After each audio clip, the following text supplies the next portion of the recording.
I feel very bad right now when I see a party that has been built for 20 years, a party like ODM, being auctioned in a very casual way to William Ruto. And I want to put this blame totally on one Junet Mohamed. Kuna wengine wanasema ati ODM itoke kwa serikali ya broad based. Nikiuliza hawa kwa nini tutoke, wananiambia ati ODM ni chama ya maandamano. Mnataka tufanye maandamano? ODM ni chama ya maandamano? Wewe ni nani hapa Kenya huko na makende kama hiyo? Wewe ni nani? Wewe ni nani unaweza pinga? Mimi naongea na wanaume, sio wanawake, niseme nini? Lakini wanaume hawa wenzangu, wewe ni nani unataka kupinga kamati kuu ya chama? Wewe ni nani?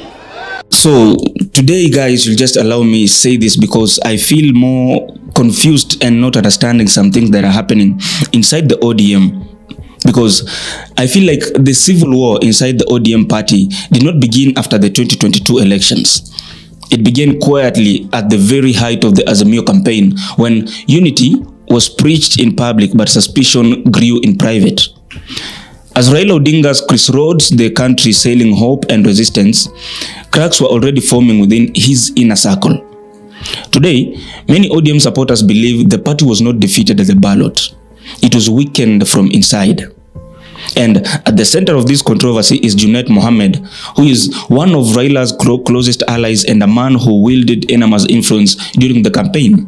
Nataka kusema hivi, sisi tuko katika chama ya OD na tuko katika serikali ya broad based. Namna hiyo sisi tunataka kusupport serikali ya broad based, na watu na serikali ya broad based, vile mnakumbuka watu walisign MOU, si namna hiyo?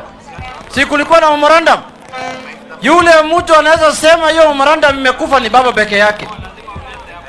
Yeye peke yake ndio anaweza sema hiyo memorandum ambayo tumesign imekufa ama haijakufa. Sasa lazima tusupport serikali ya broad based, kwa sababu nje ya serikali ya broad based the opposite ni anarchy na chaos. Sisi hatutaki mambo ya anarchy na chaos katika nchi yetu.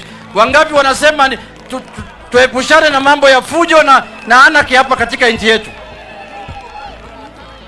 Mimi nataka kusema hivi, sisi sio wajinga. Sisi tunajua vile mambo yetu inaenda, tunajua vile kazi yetu inaenda, na wale wako na wivu na sisi watupatie nafasi ili tuendeshe mambo yetu vile tunavyojua. Si namna hiyo? Wale ambaye hatujawahi kuwa kwa safari yoyote, hatujatembea kwa safari yoyote hapa duniani na hata mbinguni hatutakuwa kwa safari moja, tafadhali wakae kando, wawache sisi tuendeshe mambo yetu vile tunajua. Wangapi wanakubaliana na mimi namna hiyo? Sisi tunataka tuzungue mkono serikali ya broad based ili pesa itoke huko juu ikuje hapa chini. Si namna hiyo? Wangapi wanataka pesa itoke juu ikuje hapa chini? Once celebrated as a fierce defender of the opposition, Junet is now accused of running a parallel political strategy. And critics claim that even as Azimio fought William Ruto aggressively, Junet and others were preparing for life after defeat, or even worse, life under a Ruto presidency. Kuna wengine wanasema ati ODM itoke kwa serikali ya broad based. Nikiuliza hawa kwa nini tutoke, wananiambia ati ODM ni chama ya maandamano. Mnataka tufanye maandamano? ODM ni chama ya maandamano? Wangapi wanasema hapa ODM ni chama ya maandamano? Nione. Sisi sio watu wa maandamano. Wewe ni nani? Wewe ni nani hapa Kenya huko na makende kama hiyo? Wewe ni nani? Wewe ni nani unaweza pinga? Mimi naongea na wanaume, sio wanawake, niseme nini? Lakini wanaume hawa wenzangu, wewe ni nani unataka kupinga kamati kuu ya chama? Wewe ni nani? Now, let's talk about former Kakamega Senator Cleophas Malala, who was among the first to sound the alarm. He warned that a small clique around Raila had hijacked key decisions, shut out dissenting voices, and compromised the campaign's fighting spirit instead of engaging his concerns. ODM pushed Malala aside, branding him a rebellious and a disloyal. Today, his warnings are being re-examined by a party that now finds itself deeply fractured. I feel very bad right now when I see a party that has been built for 20 years, a party like ODM, being auctioned in a very casual way to William Ruto. And I want to put this blame totally on one Junet Mohamed. Junet Mohamed has been Baba's right-hand man for a very long epoch. Junet Mohamed was the one who was mandated even to ensure that Baba takes his medicine on time. Junet Mohamed was even more than or closer to Baba than even his children. Baba really entrusted Junet with his life. Sadly, he's the one who has caused Baba to lose all the elections. The other day you saw Sifuna saying that Junet Mohamed ate or rather misappropriated monies meant for agents. I want to confirm that here in this interview today. I was William Ruto's right-hand man. We were in UDA. At night, Junet used to come to see William Ruto, brief him on everything. We even had the list of agents for ODM across the country. We knew who was going to be an agent of ODM in which place, courtesy of Junet. That guy started betraying Baba when he was still alive. Now, he has decided to fight Raila's family. You know very well that ODM is not a product of Jaramogi family. ODM is a product of the Odinga's family. The questions around Junet Mohamed intensified after his appearance on JK Live, which is Jeff Koinange Live. In moments when ODM supporters expected fire and confrontation, Junet struck a calm, accommodating tone towards President Ruto's administration. He spoke of national unity, he spoke of dialogue and moving on, a language that sharply contrasted with the anger and frustrations felt by the Azimio supporters on the streets. Considering the credentials of Baba, what he has done for this country, the struggles he has gone through, the constitution he brought to this country, the new one, the multi-party, everything. The last election should not have been contestable. It should have been a margin of 60-40, 65-35. It is Kenyans who made it a tight race.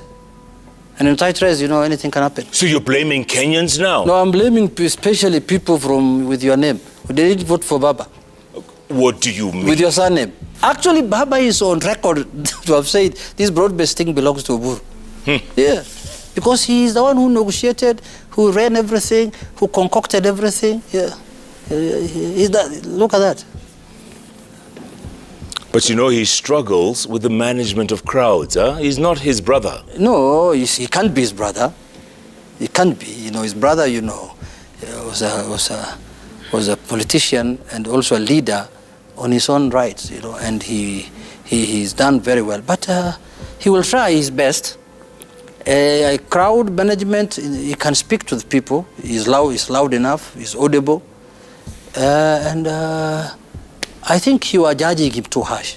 Yeah. Is ODM broad-based now? Are they in bed with UDA, for lack of a better phrase? No, they are not in bed. They are not couples, but they are in this broad-based framework, this broad-based arrangement.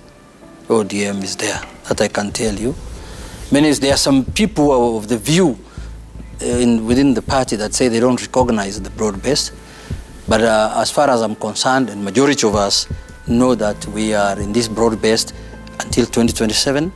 That is why we have resolved as a party to start negotiating for 2027 now and beyond. Yeah. Starting with the UDA, and then if we don't agree or disagree, we go to other parties. Many viewers, the interview felt like less opposition politics and more like a soft landing into government comfort. And as time passed by, the political gap widened. While vocal Azimio leaders faced arrest, intimidation, and exclusion, Junet appeared increasingly secure, influential, and close to power. His access to the state and parliamentary clout fielded accusations that he had successfully transitioned from opposition general to system insider. And for critics, this was not just coincidence. It felt like a strategy. Then, inside the ODM, the fallout has been brutal. One faction demands resistance and accountability for the 2022 election laws. Another pushes for cooperation with the government in the name of stability. And a third one, increasingly powerful group, prioritizes survival within the current regime. Many ODM supporters feel abandoned by leaders they defended at great personal cost. And as figures like Malala resurface and younger leaders grow restless, the party faces an uncomfortable truth. Its biggest battle may not be against William Ruto, but against unresolved mistrust within its own ranks. But now, ODM stands at a crossroads. Whether it chooses to reform, resistance, or quiet accommodation will determine its future. But one thing is very clear. The wounds of 2022 are far from healed. And names of Junet Mohamed, Cleophas Malala, and even Jeff Koinange's probing interviews have become part of a story that refuses to die. That is it for today. Thank you so much for watching Havana Media. If you need stories like this and other political stories, make sure that you subscribe to Havana Media, share the link to others. Always remember to make a comment, and the most important thing, make sure that you click that bell so that you may not miss out any notification that is coming up. My name is Oduor Billy. Thank you so much for watching. Wait for the next section of our story.